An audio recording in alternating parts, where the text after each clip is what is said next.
Ustadz, sekarang saya ini tengah mengagumi seorang mahasiswa di Mesir. Masya Allah. Balik saya muda balik rasanya.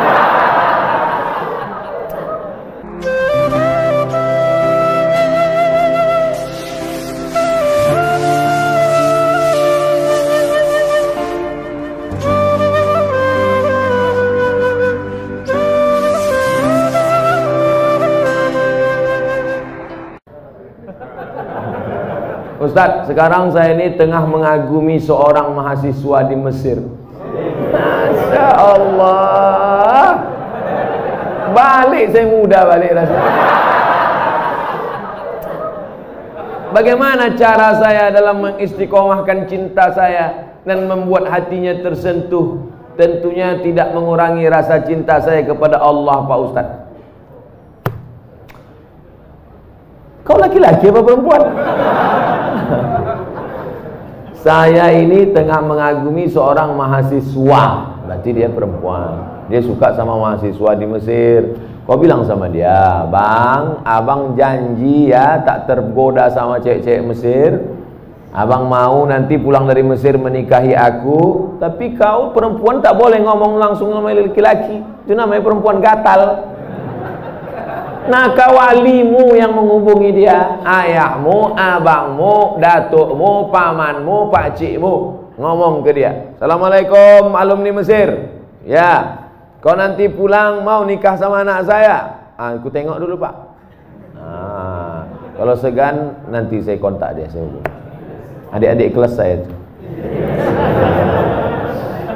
Mudah-mudahan dari muda dia sudah menginginkan seorang imam yang dapat bibit bebet bobot yang nanti akan menjadikan anak cucunya menjadi pemimpin-pemimpin bagi orang yang bertakwa. Wa ja'alna lil muttaqina imama. Sekarang anak-anak gadis ini yang ditengoknya bukan tamat dari Mesirnya, ini tengoknya bukan ilmu agamanya, ini tengoknya datang naik apa? Kalau ditengoknya naik Grab, enggak ada.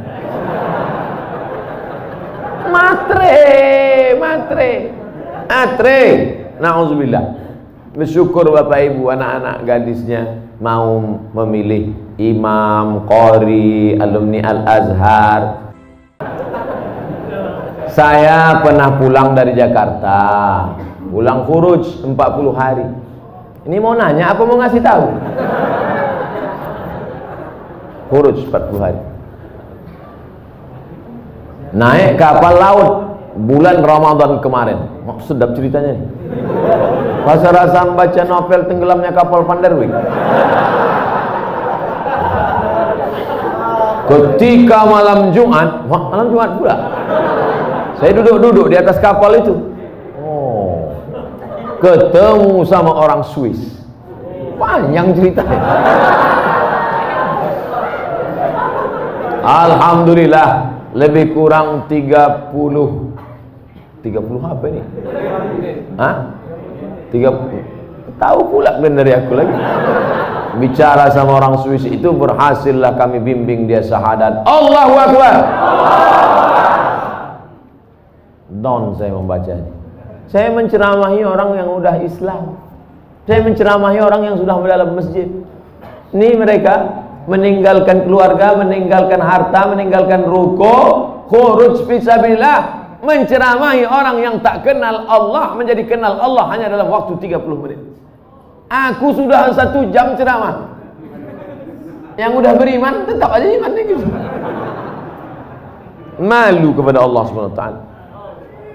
Alhamdulillah dia pun bersyahadat Pak Ustadz dan kami kasih hadiah siwa. Dengan senang hati langsung dipakainya siwa itu. Tapi ketika turun saya kehilangan orangnya.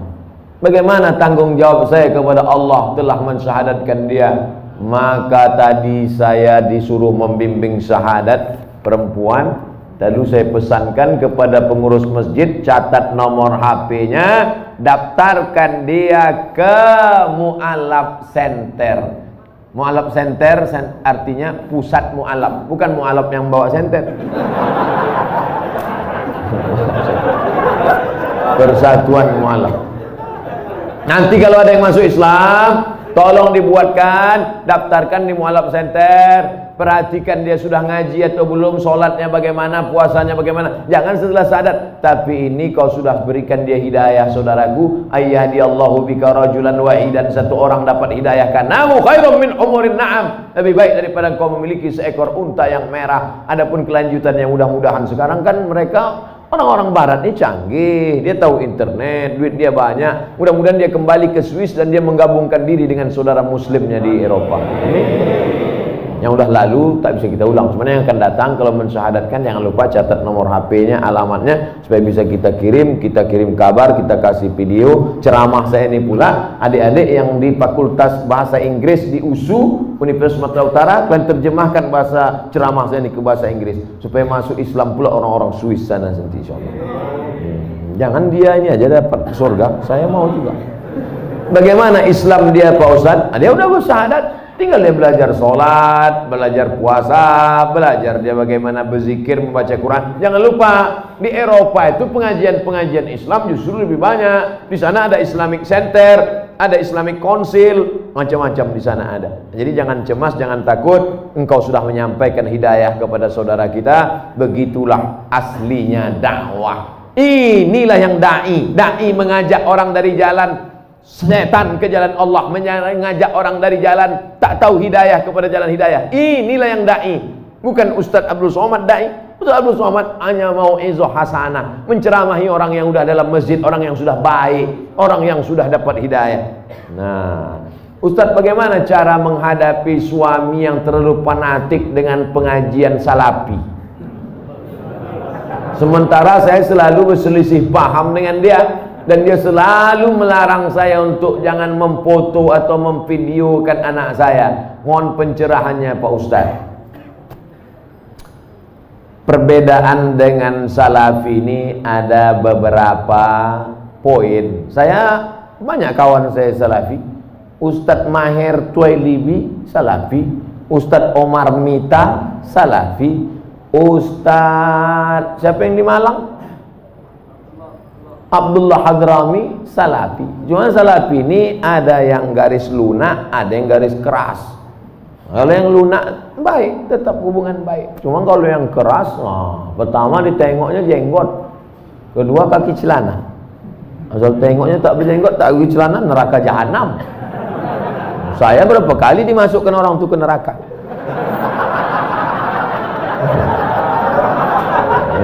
Itu jadi maksud saya jangan kalian pukul rata, jangan pukul rata. Adapun dia melarang foto, melarang video, bagus juga. Takut dia kalau anak ini difoto, dibuatkan video, diupload di Instagram, di FB, nanti takut kena penyakit ain.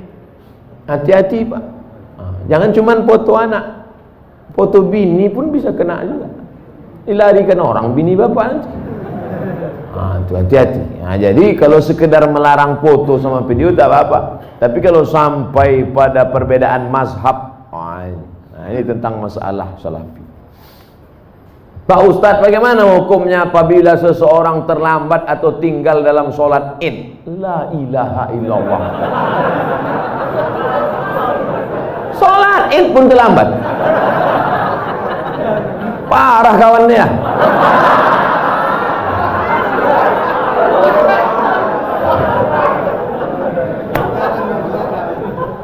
Soalnya saya dikasih tahu sama Ustadz Iqbal, kata dia kita ini mau ke masjid yang paling ramai sholat subuhnya.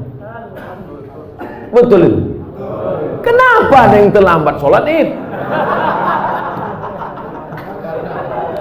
Jadi kalau sampai ke tanah lapang, imamnya sudah takbir yang kelima, Allahu Akbar, Allahu Akbar, Allahu Akbar, Allahu Akbar.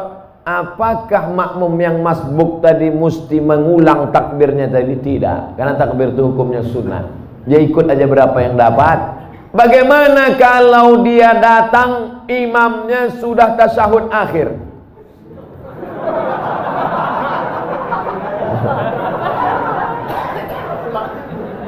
Udah hampir terbuka mulut imam. Masuk dia. ngas, kata imam. Ngasuh dia.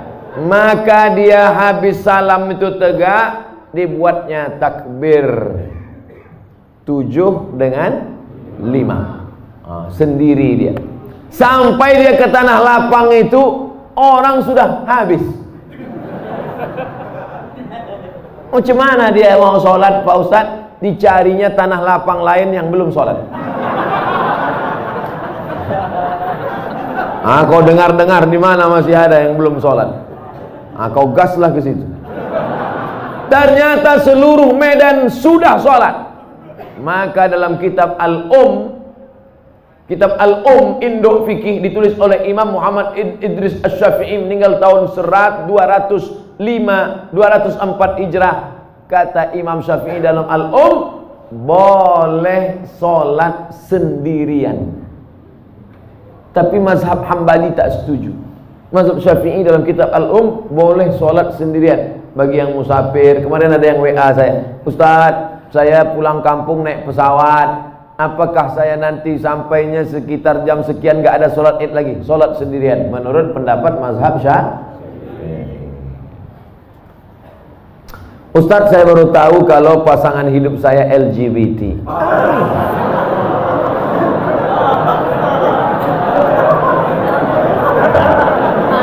Apa yang harus saya lakukan, Ustadz? Mempertahankan atau meninggalkannya?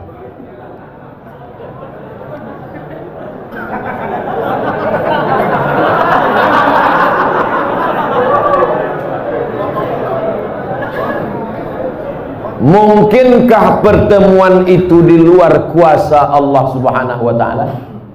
Tak mungkin. Maka harus dibaca, ada hikmah di balik ini. Hikmah pertama, sebenarnya Allah memilih engkau karena Allah sedang menguji engkau merubah si LGBT ini. Oleh sebab itu, kau ajak dia, Bang, ini laki-laki LGBT ini kan? Bang, kau berubah bang, berubah. Bisa kau tengok yang laki-laki, kau tengok aja aku. Ajak dia pengajian, bimbing dia ruqyah, bawa dia ke Ustadz Musdar Bustamam LC di ruqyah. Mana tahu dia diganggu jin bencong. Ada. Jangan bapak ibu sangka orang LGBT itu murni karena diri dia diganggu jin.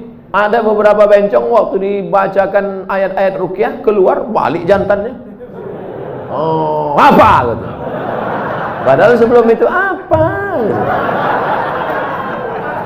Sehat dia.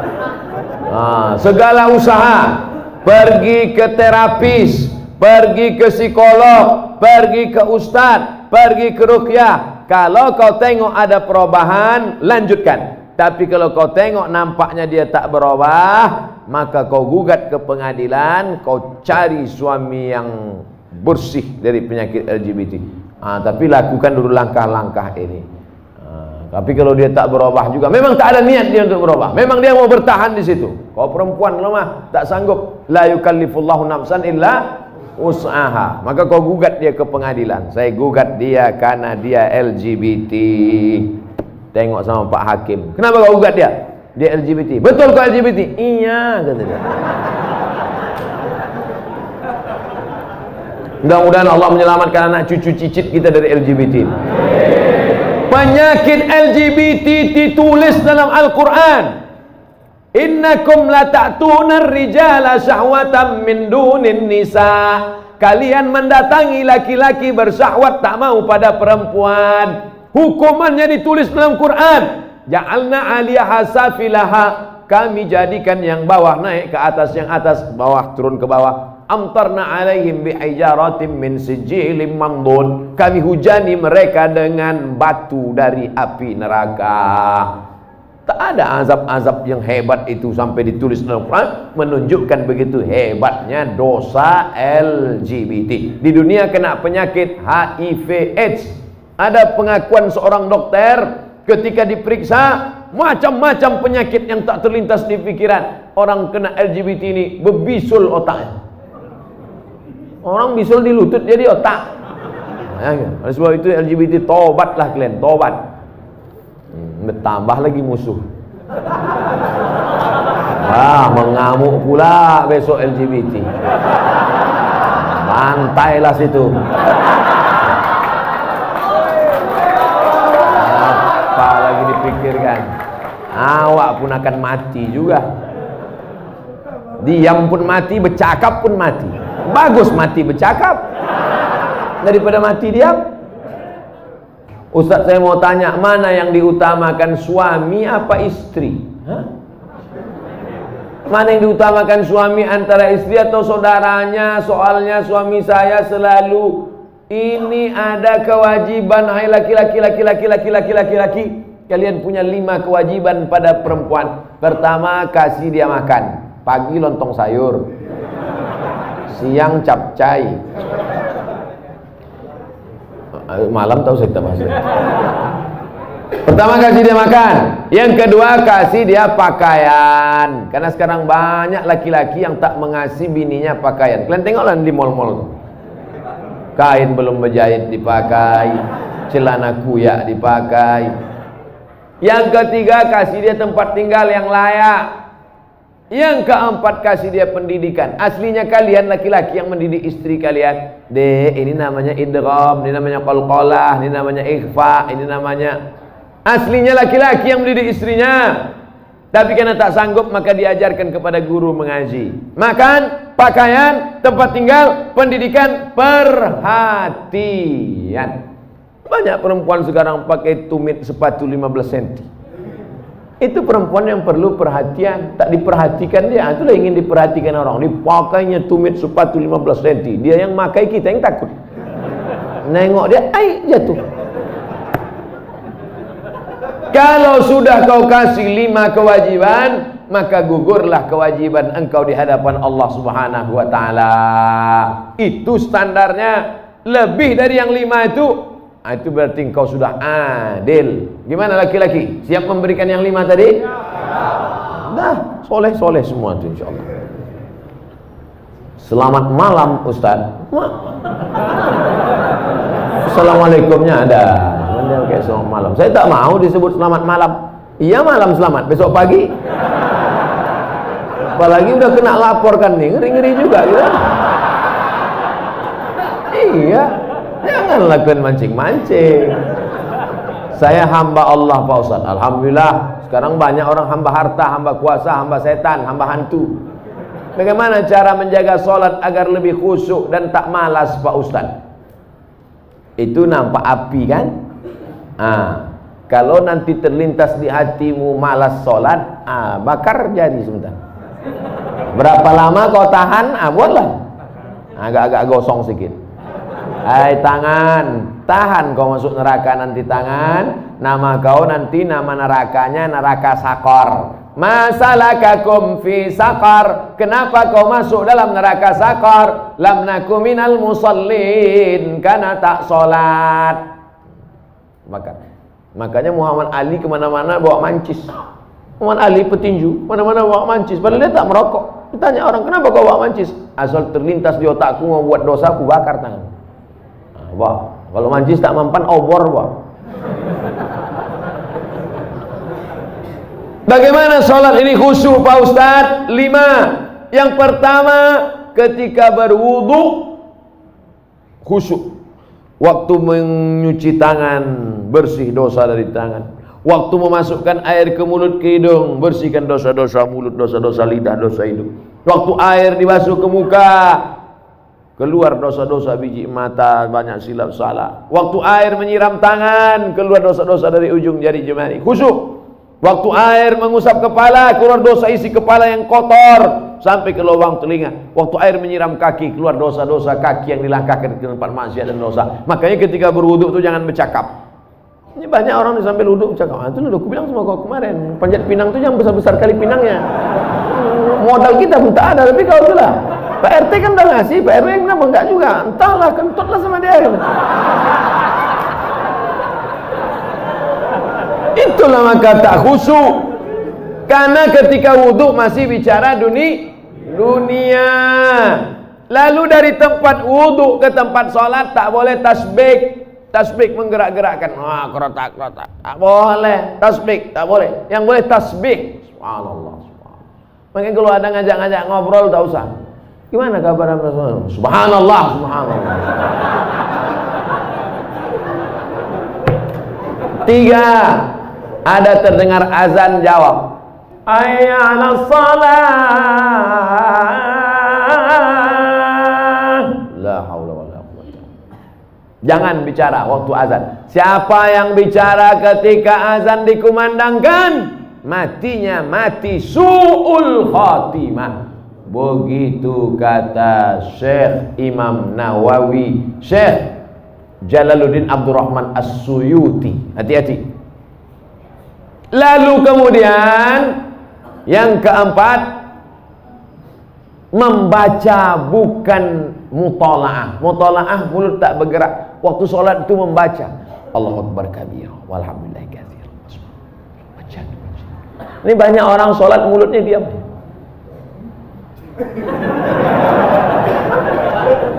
Mulut membaca, karena di situ disebut qiraah. Qiraah artinya membaca. Bismillahirrahmanirrahim. Alhamdulillah. Ar-Rahman. Yang kelima, mengerti apa yang dibaca. Itulah mengapa tadi saya pilih ayatnya, ayat-ayat pendek, supaya besok kalau sholat zuhur mengerti apa yang dibaca. Wailul likulli humazatin lumazah alladzi jama'a malahu wa 'addada.